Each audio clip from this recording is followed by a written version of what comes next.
Good morning, good afternoon, depending on where you are joining us from, Florida to California. We are grateful for our viewers. We're grateful for those of you that take a moment out of your week to lean in and listen when we bring you H3 TV, where we spread hope, health, and happiness.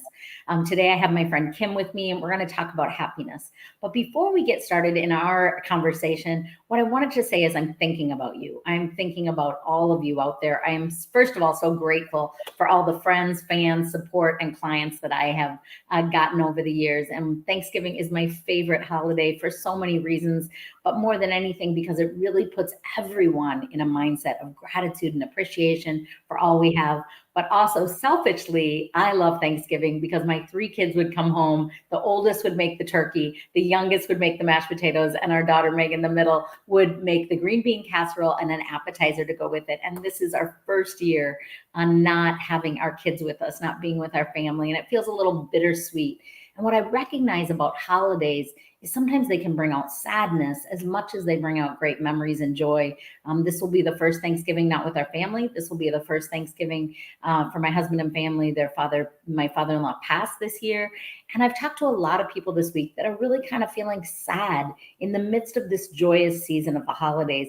And so when we bring you H3 TV, it came out of my heart's desire to serve those listeners, to think about the people that have leaned in and say, hey, Annie, I'll connect with you on social media, whether it's YouTube or LinkedIn or Facebook, who say, hey, I want to be a supporter of your good work. But who I also know at times, yes, feel great joy, but also have great struggle. So my heart just goes out to you this week. I'm thankful for you being a listener, but I also want you to know that there is a bittersweetness for so many during the holidays. So if you are abundantly blessed with great friends and family and food, make sure to invite a stranger. Make sure to go out of your way to look for somebody's life that you can touch and bless this week in a special way, or over the next 6 or 12 weeks when people are feeling alone. I was telling a friend yesterday that one of my favorite Thanksgivings was we opened our house. I had a roommate and we invited everyone we passed for a month before. Some were good friends, some were family, and some were just random strangers. We cooked turkeys and opened our doors from 10 to 8 to just say, come on over. People came that had families. People came that had no one. We gathered, we talked, we played games. So I just want you to think about opening your mind and your heart this week as we go into Thanksgiving. I'm thankful for you. I'm thankful for my friend Kim being here today. Kim, tell us a little bit about you. Who are you? What do you do? And where do you live? Yeah, so I am Kim Benoy, and I live in Hudson, Wisconsin. Much colder here than it probably is where you are. I am a now retired nurse. That is Mm. brand new. I've done everything in nursing, and just decided this is a great time for me to stop doing that and focus on a business that I have. I work with essential oils, and this year I decided to work more with women over 40 and empower them to just live life. Mm. And so I started a podcast early this year, and I've got a blog, and I'm just having a great time with that.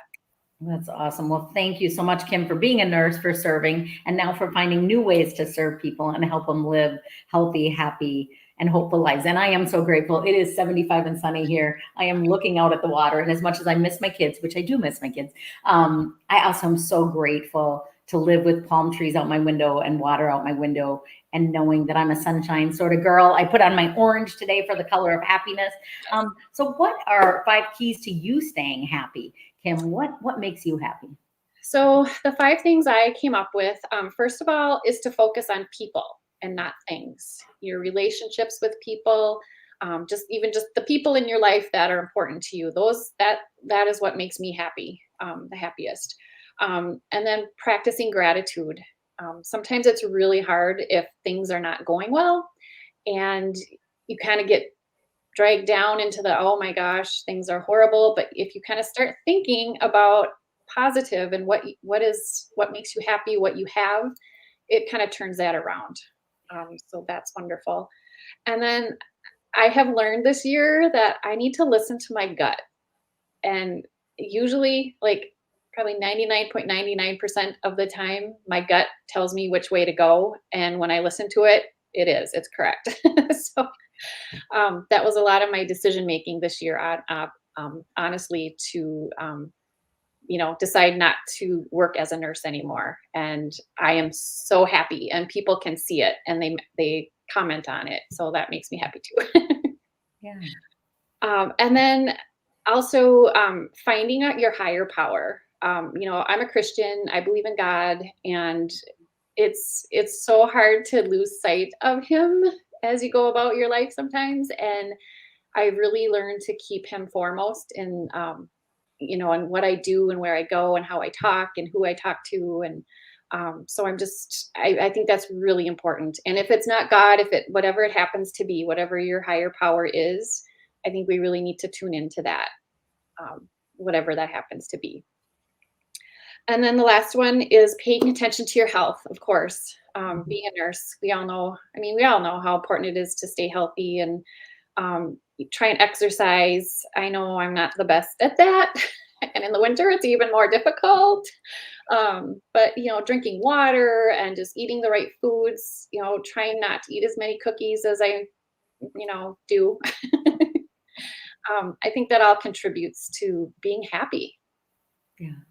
I love those. All 5 of those are great. I love you said, listen to your gut. I always think, listen to your intuition, right? You are wiser than we think. As a coach, I always recognize my clients know more about their lives and what's best for them than I do. I just got to ask the right questions to help them get to that. So I love that you said, listen to your gut, listen to your intuition. I think it's also as people of faith, listen to the Holy Spirit. He will guide you. He will move you. I was reading this morning and this woman was saying she was having a stressed out day. She was doing her evening walk. She was feeling overwhelmed. She was a mom. She was a wife. She was a publisher. And she was like, I was just feeling stressed and I just felt my body said, turn around, turn around. And I was like, I don't want to turn around. I got to get home and make dinner. And she turned around and there was a beautiful sunset. And she was just thinking, God speaks to us if we're willing to slow down and listen. And so I love that you said that, of course, taking care of ourselves. And yes, I love cookies too. One of my girlfriends sent me a pecan pie as a housewarming and Thanksgiving. And I started eating it yesterday. My husband doesn't care for it. Now I love it. And then I'm like, oh, I think I was supposed to wait for Thanksgiving, but I don't have family. So I'm going to have to eat the whole thing. So I was like, stop it. Yeah. So having some, but not all of it, right? Like, Yep. Yeah. Sorry, what were you going to say? No, I said you were pacing yourself with the pecan pie. That's right. And I'm like, it's a nut. Wait a minute. There's a lot of sugar, but I love it. It's just delicious. So when you feel like life is kind of hard, how do you re-find your happiness? What do you do? Because life does get busy and distracted and there's always a lot going on, right? So how do you, when you feel like life is really getting hard, and maybe you can give us an example of a time that it was challenging, how did you get back to happiness? Yeah. I think you have to ultimately know that it comes from inside of you. So you have the power to try and feel happier. But when things go bad, or things are just, the last year and a half, we've all felt that kind of hopelessness and frustration. I think it's really super important to acknowledge it.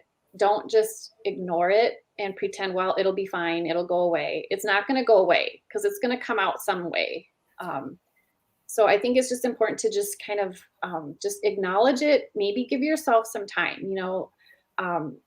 Maybe you need an hour to just grovel or wallow or just be upset or punch a punching bag, do something, and then say, okay, when that's done, now I'm gonna I say, yep, you're there. Those feelings are there, and now I'm gonna move on. I'm gonna try and do something else.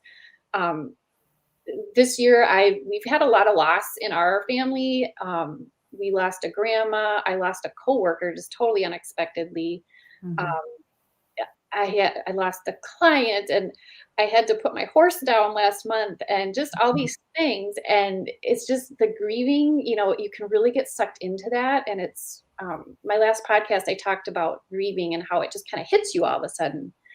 And I feel like you have to honor that when that happens. Depending on where you are and what you're doing, but you just need to take that time to just let those feelings come and then let them be and say, yeah, thank you I'm feeling that way. And now what can I do? Like, what are my 5 things? Like, do I need to go for a walk? Do I need to call my kids? Whatever it happens to be, you just kind of have to acknowledge that and then move on from that. Yeah. I love that. I love, Kim, that you are reminding people. This is a very important part to me of what I teach is you're reminding people to acknowledge. And I think we live in a society, we're getting better, where people are told, you're fine, Kim, suck it up. I got it worse than you. It's not that bad. Well, at least, and we say that, well, at least, which really devalues people's emotions. So I think it's that acknowledge it and then sit in it for a short period of time. Don't live in it. Don't move there, but Mhm. sit there, allow yourself to acknowledge it and then release, right? Whether it's the kickboxing, it's the walking, it's the talking, it's doing something joy filled or happy. But I love that. And I think it really honors people because everybody's feeling something, whether it was the last year and a half or just every day of life, people are feeling lots of emotions. So thank you. That's really good. Do you think happiness is an inside or outside job? It's definitely an inside job. Okay. You have, like I said, you have the power to control your reactions to what happens to you. And yeah, I think we've been told like outside things, things and the best job, the best car, Mhm. whatever it happens to be, that's what makes us happy. But when you think about it and you get those things, it's really, that's not what's bringing you happiness. It's, like I said, your relationships, and you sometimes you have to choose to be happy. You have to react to something in a certain way that makes you happy, if that makes sense. But yeah, totally an inside job. If you rely on other people or other things to make you happy, it's gonna be a challenge. Yeah, it's a good myth to debunk, right, Kim? Because we look at famous people and we think, oh my gosh, they have the biggest house, they've got it all together, they can go anywhere. And we look at celebrities and we think that, we look at athletes and we think that, or some people think that. And that's a myth I want to debunk because we look at those people that we presume that we've assigned as successful or happy, or whatever. And many of them are suffering. And many of them are suffering in isolation or in addiction or in their own mental health or family issues. And I was talking to a business owner the other day and he had some situations with a parent and he was telling me, but once this is done, I'm going to be good. I'm not. And I'm like, are you married? Yep. Do you have kids? Yep. Then you're never done, right? This is life. There's always something that's going to come up and challenge us. And so we have to be committed to, I think, going back to those 5 first practices that you said about your health and about listening to your gut and about taking care of yourself. So that's good. What's the difference then, if it's an inside job, between happiness and joy? So I think that happiness is kind of it's always there for you to take and to experience and to have. And to me, joy is, like if you look at the word joy and the Y looks like someone with their arms outraised. And Mm, to me, yes, just like this. I love it.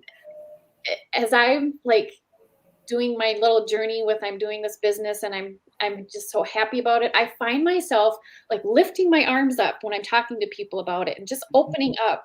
And so I feel like joy is like an overabundance of happiness that you just have to like let out and just share and just, just jump in it or something.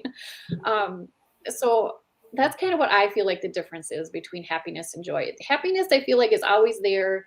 And joy just comes and springs out when you really need it, or when something really wonderful is going on.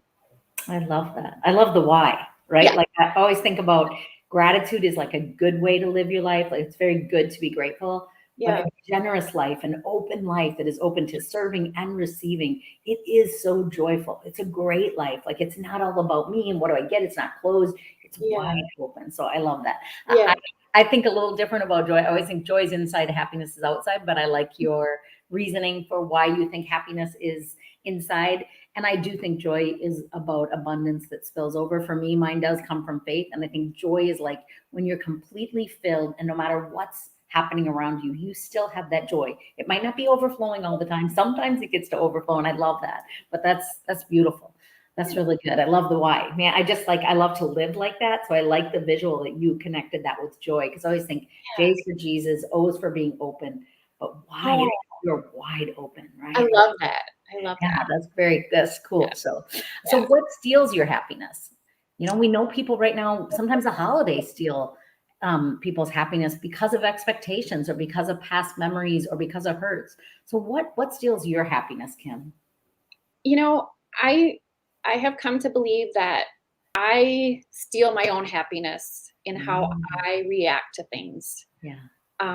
I you know, growing up, I was pretty negative and looked at things like, oh, just negative, just because of things that, the environment or whatever. But as I've grown up, gotten, older, um, Wiser. Wiser, yes. I have figured out that it doesn't serve me, it doesn't serve others. So I need to react differently, and I need to think about, if there's something that that isn't wonderful, or something, that's not happy, I have to find the happy in it. I have to find a positive, and then it helps me deal better and become more happy about it. And at least, be better. This last year and a half with everything, constant just frustration, you can't do this, you can't do that. Okay, so we can do this, we can do that, so you have to really train your brain to kind of think different. And when I'm talking to my kids about things, I kind of see negativity sometimes in them, and I'll make it a point to say, yes, but what about this? And so hopefully that is kind of rubbing off on them too. I like that. Yeah. And I think what we look for, we see. So you're right. There's a lot of things that can steal happiness, but most people, it is our own thoughts or perception of a situation. And when we look out and go, okay, what am I missing here? What is the good? I have a girlfriend. I'm a birth mom. I don't know. I think you know that about me, but I had a daughter that my older sister adopted. And sometimes I get really sad about it. And one of my friends who's a birth mom said, it's because you have expectations. It's because you think things need to be a certain way. But if you just accept them for what they are, you're not going to be as sad. You're just going to say that is, and I thought that was really, I think expectations for me personally, at least, come in the way a lot of, I thought this would work out better. I thought I'd get that, or I thought this would happen, or I thought that person would say yes to my speaking engagement, and then I get disappointed, right? So I think we set ourselves up. So I like that you kind of remind people we have power. We have a lot of power. We have a powerful brain, and we have choices about how we're going to look at things and how we're going to speak. And when I do hear myself as well, like thinking about something, and the first thing I thought is like, was it great or bad? Am I going to focus on what didn't work out or what did? So I love that. Great reminder for all of us, Kim, that we have a lot of power. Tell me about your home and tell me about your career. What are things in both those areas that bring you a lot of happiness? What brings you joy and happiness in your home and in your career? My family, of course, my husband and my kids. My kids are grown up. They're in their 30s. I have twin girls, and they are just my best friends. I feel like we have a great relationship, and they've always supported me in pretty much whatever I want to do. And they also tell me, that's maybe not a good idea. In their own ways. But sitting in my office here, I have a little whiteboard that I keep track of things. And they wrote, when I started this business stuff, they each wrote me a little note, proud of you, Mom, go for your dreams and that kind of stuff. So, how can you fail if you have that? That's right. And, even my husband, I kind of brought up, I think I need to stop my nursing job. I need to quit. And he's like, please do it. You are miserable, so, he could tell. Everybody could tell. But anyway, so that is where I get my happiness. And I have to say, too, I'm a dog person. I know you are, too. I have two dogs, and one of them is a big black lab. He's a big, stocky English black lab. He is always happy. Like, I could be yelling at him for chewing up a book, and he's just like, oh, sorry, like. So I want to be like Jake. I want to be happy all the time. Yes. That joy. Tell me about your career. Tell me about with the oils and with your coaching clients and your podcast. What brings you joy there? Yeah. So what brings me joy right now is I don't know, like I have an idea in mind. Like I know I'm trying to help women find their courage, their confidence, their calm, so that they can just clear out what's holding them back. And I don't know exactly how that's going to look yet, but I'm using my podcast, I'm using my blog, and I'm using oils. I've created some blends for women that I'm, offering up on, just locally right now, but maybe someday it'll be kind of an online thing. So I know what I want to do. I just don't know exactly how it's going to look yet, but that's okay because, I'm in my 50s and I have a lot of life left, and this is a journey, and I'm excited to see where it's going to go. And I just love, like talking about it, and just, you could probably tell the passion I have for it. So absolutely. And I think you've already succeeded, Kim. And I think, like you said, how can you fail with that. And I think sometimes we have to slow down and stop in those moments as a parent and Mm, say, oh my gosh, I've already succeeded. Like my kids are cheering me on, and mm, not just cheering you on, they're cheering on your dream, they're cheering on your vision, they're believing in you. So I love that, Kim. And yeah, then you also have a husband that's also cheering you on and supporting you along the way. And I think yeah. what a beautiful gift to Mm, have that support. And then as you're filled up by them, you can go out and fill up the world with the good work you want to do. I'm reading a new book this morning by Joyce Myers, and it's called, I had to look it up quick when you're talking, it's called How to Age Without Getting Old. And it's an interest how to age without getting old. And especially as you're working with people, and that's what it's about. A little bit about middle age, a little bit about getting older, and about the gift that every year is. And that 40 seems old when you're 20. And then you get to be 40 and you think 80 is not that old. And so it's all changes of that whole perspective. So I love that. I love the work you're doing too. It matters so much. So thank you for having a vision and a passion to not only take care of yourself and say when enough is enough. Thank you for being a nurse, but there's times we have to, okay, now I'm ready for the next chapter. I've given in that area. You're ready to give in another area. So good for you. thank you. Is there anything else you want to share about happiness? Any story, any thought that you want to kind of close us up with? I think I just want to I want to say that it takes courage sometimes to find that happiness, especially when you have come up, maybe you've grown up in an environment where you've been told you're not good enough or things, maybe haven't had the best life, but yet you still find a way to be happy and find that happiness. That takes so much courage. And that really inspires me when I hear stories like that. And so I think, we all have it within us to be happy, and we just have to find that and just keep trying. I love that. I love that. I want to close with this story today, a memory that I have from, I love Thanksgiving. As I said at the beginning, I love Thanksgiving. I love the generosity of it. I love that there's enough food for everyone and more. Growing up with food scarcity, food is a big deal in my life, if you don't know that about me already. But um, when I was 21, maybe 22, I believe, I worked at Piper Jaffray, and I was a single mom at the time. And I remember, I think we had Thanksgiving off and the Friday after, maybe not. Stock market might have been open, but we had that Wednesday night. I remember a woman in the department next to me asking, "What are you doing for Thanksgiving?" And I said, I don't really know. Money's been really tight. It's not a big deal to me. My son and I will just kind of hang out, whatever. And that Wednesday night, she knocked on my door. Like I can remember it like yesterday. And her and her husband, I lived in Bloomington, Minnesota at the time. Her and her husband came in with 6 bags of groceries. Oh, And wow. I was just like blown away. But that wasn't enough. Inside of each bag of groceries was a $20 bill. And she said, "Annie, there's some things we can't give you, and there's some things I want you to be able to give your son." And during those years that I was a single mom, I remember so many people showing up, sometimes with money, sometimes with gifts, sometimes with food.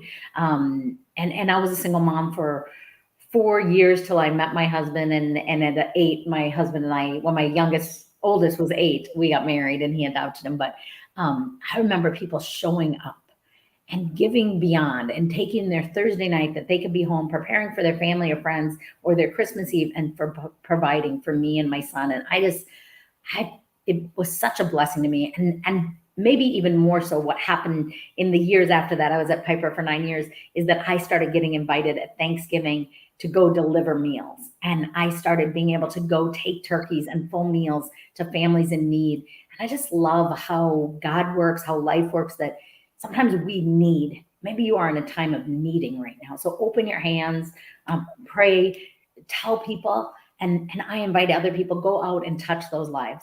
And maybe you are in a time of abundance. And if you are, spread your arms out, like Kim said, and go give to someone.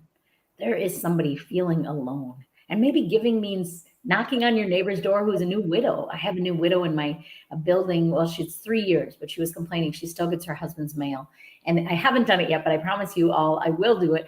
I'm going to knock on her door and give her my phone number and just say, "Hey, anytime you want to chat, you want to have a cup of coffee, you need a friend, just call me. I'm right one floor below you." Because I've met her a number of times, but last week when I met her again, she grabbed my hand and said, "Hi."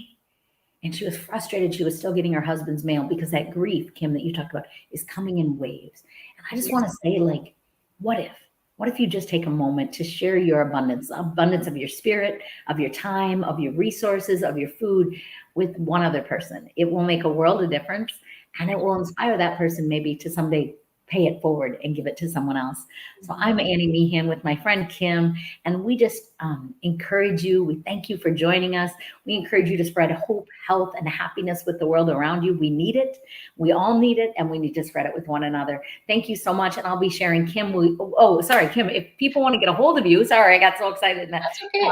If someone wants to get a hold of you, how do they do it? What if they want some of your happiness spread and poured into their life, or they maybe even want to hire you to work with someone they love, maybe as a Christmas gift or a holiday gift? Yeah. So the easiest way to find me is on the web. I have a website called www.midlifewithcourage.com. There's information there. You can read my story. I've got some wonderful resources. I have created a little guide to changing your mindset, 3 easy ways to change your mindset that you can just start today. And I have information on the oils there, just lots of great things happening. So that's probably the best way. I'm also on Facebook, of course, too, and under Midlife with Courage. It's all Midlife with Courage. So put that in there, you'll find me. We need a little courage to go through our midlife, and I'm trying to age gracefully. As Joy says, don't ever resent getting old. Be grateful you get another day. And I'm like, oh, great reminder. Well, thank you, Kim, for being with us. Have a wonderful Thanksgiving. I'm going to ask you to put all your contact information in the comments below so people can reach out to you when they want to.